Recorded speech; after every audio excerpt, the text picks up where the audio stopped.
21st century. This is Unbelievable, actually early. Clay Aiken in the studio with Bill and Sherry this morning. Good morning, Clay. Good morning. Good to be here. I feel so sorry for you. You came in and Fox 50 shoved a camera right in your face and said, hey, you're on live, by the way. These aggressive journalists. There's something else. Did you hear the roar of your fans as you walked past our conference room? Barely. My head's ringing. Yeah. I just slept about 3 hours last night. So. No, you just did your concert in Richmond, right? Right. Tell me this. Have you gotten used to the screaming fans yet? You know, we're slowly getting used to. We can get used to the fans. The panties being thrown on stage takes a while to get used to. We still haven't gotten quite. That would gross me out. I'm sorry. Now, do you have an average panty count per concert, or has there been any city that's been more than others? Well, we had an average panty count of about 2 to 3, but last night I think I got 15 to 20. It was Richmond.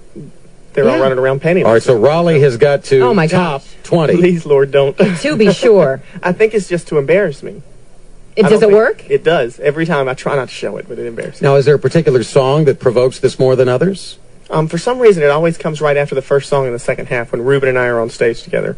So they're probably for both of us. Uh-huh. Just a little bit, but he always makes fun of me. So now, do you take these panties, you donate them to the needy, or do you keep them? I'd throw them back. Well, our goal, usually we have the we take what's thrown on stage, like stuffed animals and whatnot, to a children's hospital. Sure.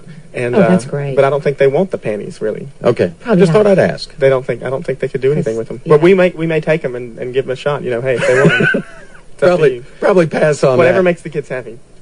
Clay, since we last saw you, and we saw you right before the finals of American Idol. Right. You came back to town.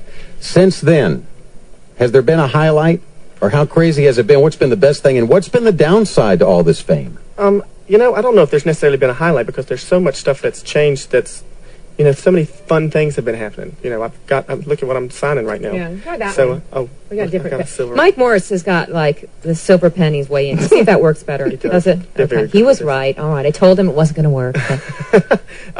Everything's been different and fun. We've got just the fact that I've gotten to tour the country. That's really been cool because before the whole show happened, I'd never really gone anywhere at all. Raleigh was the extent of my travels. Well, Durham, maybe. Oh, you're busting out. Yeah, man, you live in large. Now, are you going to live in California? Right now, that's the thinking for now. Goal. I think I told you earlier that my goal would be to be able to live here in Raleigh and be able to base myself here. But for the time being, it looks like I'm going to have a base in L.A. So Kim Locke and I are looking for a place to stay together since we both know each other and kind of. Well, have you made any money yet?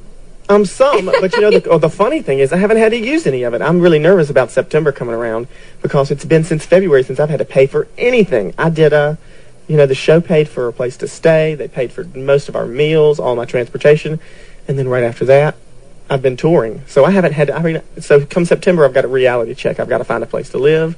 I got to go grocery shopping, that type of thing. So, I don't know how to use that money anymore. So, but are your people going to evaporate at that point? Because you can't travel anywhere by yourself now, I don't guess. Unfortunately, there's some people who are stuck with me for a while. Okay. Now, what was your big old bodyguard? He tapped me on the shoulder. I was coming back into the studio. Of course, he didn't know who I was. Who knew? But that guy, what is 8 feet tall and 400 pounds? He's a big guy, Jerome. Now, has he ever had to really truly protect you? Like, man, you need to, back off. Just crazy go nuts fans. It's he usually pulls me out of a situation when there are a lot of people around. But Jerome's got a big fan club too. He knows more people know Jerome than me. He'll get chocolates at shows because I'm allergic to chocolate, and so fans will send boxes of chocolate to him, and then Vanessa, who is my manager who works with me, she eats the chocolate, and Vanessa never gets any. Jerome doesn't get any. Well, I got to figure this. Shut up! Don't tell him that. If Jerome is that big to protect you, how big is Ruben's bodyguard? It's small. Really small. Really small. I guess Ruben doesn't need the protection. Ruben just walks. Yeah, I would think so. Now, you and Ruben remain friends, right? Oh, we're really good friends. Yeah. Absolutely. And I think that's the best part about the American Idol. Well, who won really doesn't matter. Of course, it doesn't matter anymore. You both have your CDs, your singles out, and both of your actual CDs are coming out when, in September?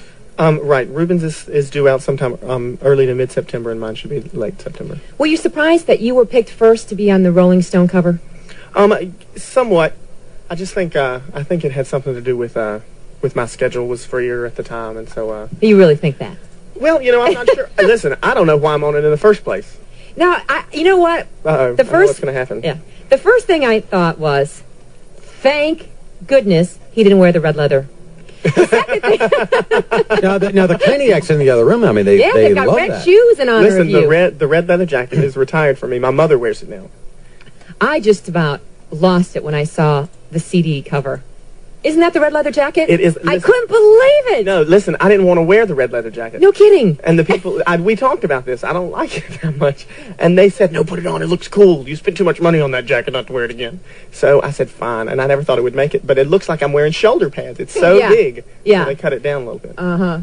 But I could not believe it. But no red leather jacket. On no leather jacket on the Rolling Stone cover, but showing a little skin. Yeah, it was that too was unasked for by me. So nice abs, Clay. Yeah. So what was there, like a big fan that was blowing your shirt off? That's exactly what happened. Uh-huh. It really did. They said, let's just leave this one unbuttoned because I was a little bit apprehensive about a lot of the stuff. This outfit wasn't as bad. Actually, the two that made it in weren't so bad. There were some other ones they had to paint on me. They were so tight. Really? And, yeah. So That's they were gross. like, let's just leave this one unbuttoned. And I said, why? Yeah. And they said, just let's leave it unbuttoned. Let's see what happens. And then I get over there and they throw the fan on me and it blows the shirt off. So it was a little tricky. Now, I notice if you look really carefully, you've got a little chest hair and a little ab hair there now. Is that I try not to look closely. Is that digitally enhanced or is that all you? Wouldn't you like to know? Well, a little bit. They didn't change much of anything. Because, a lot of the women now are complaining, the big celebrities are complaining that the pictures don't look like them. But this is all you, all Clay. Unfortunately, it's me. It looks great. Well, thank you. Is this a dream for you? I mean, you walk into a newsstand, a Barnes & Noble or something, and there your picture is on Rolling Stone. It's hard to wrap your mind around it. I don't really. I mean, to me, I just see a picture of me, and I don't really think about the fact that it's on Rolling Stone. It doesn't make any sense to me. It's really surreal, just the fact that it's on the cover of a magazine, and I didn't realize how big it was. Ruben actually had to tell me how big it was to be on Rolling Stone. When I called him, I was like, "Yeah, I got a photo shoot tomorrow," and he said, "What for?" And I said, "Well, Rolling Stone." And he said, "What?" And he had explained to me how big it was. Yeah. It's not all his stuff to me. It's just a picture of me. It didn't make any sense to me. It's not. Things are not. I think I have yet to sit down and realize how big things have gotten. Can you take us back to that moment on the finals? And there's been a lot of stories about it, that you looked down apparently and saw that Ryan Seacrest was holding a note, and maybe it said Ruben on it, and you whispered to Ruben, "You got it," or "You won," or something like that. Well, I never said anything to Ruben. We were backstage right before the final, that last we were in the last commercial break, and Ryan had the card with him, and I looked down to the side, and I happened to see that the name was long instead of short. So so I just I drew the conclusion that it was him instead of me, and so that's what I never whispered anything to Ruben, but I turned around and watched him. I don't even remember what I said to him. You did say something. I said something, and everybody wants to know what it was we were talking about. Neither one of us can remember. Doesn't get any better. But I stared at him because I thought, on the Emmys when you don't win something and they got a camera right in your face, you're trying to smile. Yeah. I said, I'm not going to give the director a shot of me when I lose. I'm going to stare at Ruben so he has nothing to take a shot of. Couldn't Ryan remember who the winner was going to be?